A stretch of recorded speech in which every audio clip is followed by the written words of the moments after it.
네. 딩딩대학의 예. 양효걸 기자 나왔습니다. 양 총장님 어서 오십시오. 안녕하십니까. 예, 반갑습니다. 이렇게 또 불러주셔가지고 또 한번 간접적으로 또 홍보가 된 효과가 아유, 아유, 너무 기다리고 계셨습니다. 예.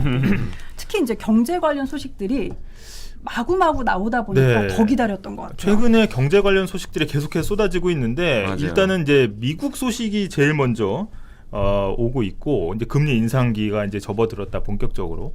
게다가 이제 새 정부가 5월달에 출범하면서 네. 새 정부는 어떤 경제 정책을 펼칠까? 그러면 과거의 규제나 아니면 정책들은 바뀌는 건가? 이런 궁금증들이 많이 있거든요. 네. 아직은 뭐 인수위가 구성되는 단계이기 때문에 뭐 뚜렷한 청사진이 나온 건 없지만 그래도 이 관련자들 그리고 이 대선 국면에서의 당선인의 입에서 나왔던 여러 가지 이제 발언들 통해서 계속해서 이제 추측들이 이제 나오고 네네. 있는 상황입니다. 예. 말씀하신 대로 이제 곧 새 정부가 출범을 하는데 네.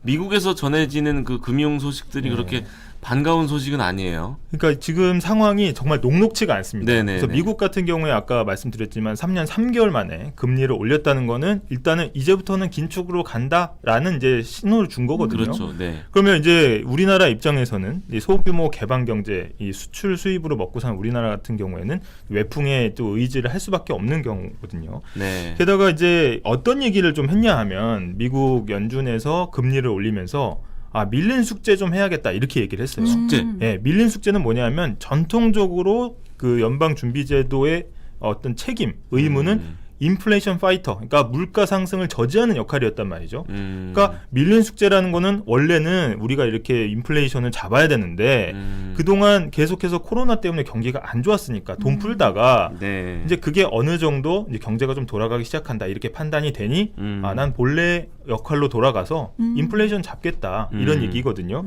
그래서 미국 연준이 내놓은 점도표, 그러니까 언제 연준 위원들이 이때쯤 올려야겠다라고 이렇게 찍은 것들이 있는데 네네. 익명으로 올해 연말까지 한 6번 정도를 더 올려야 여기 기대치에 맞출 수가 있다는 얘기가 나옵니다. 그러면 단순 계산으로 연준 회의가 1년에 한 8번 정도 열리거든요. 네. 2번이 벌써 갔어요. 그리고 한 번 그 중에 한 번을 이제 올렸단 말이죠. 매번 그렇게 올리겠다는 따지면 거네요.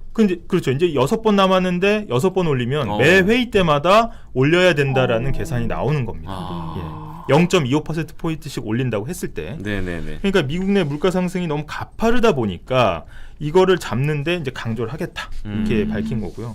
여기 관련해서는 한번 관련 뉴스를 보고 또 설명을 드리겠습니다. 네, 네. 좋습니다. 미국 중앙은행이 기준금리를 0.25%포인트 올렸습니다. 코로나가 시작된 2020년 3월 0.25%로 내린 지 2년 만입니다. 이게 끝이 아닙니다. 올해 6번의 회의가 더 열리는데 그때마다 매번 0.25%포인트씩 올릴 것임을 시사했습니다. 역사적인 초저금리 시대가 공식적으로 끝난 겁니다. The median projection for the appropriate level of the federal funds rate is 1.9% at the end of this year. 2달 뒤인 5월에 열리는 다음 회의에선 양적 긴축도 시작한다고 밝혔습니다. 지난 13년 동안 계속 돈을 풀었는데 이제 돈을 다시 회수하겠다는 겁니다.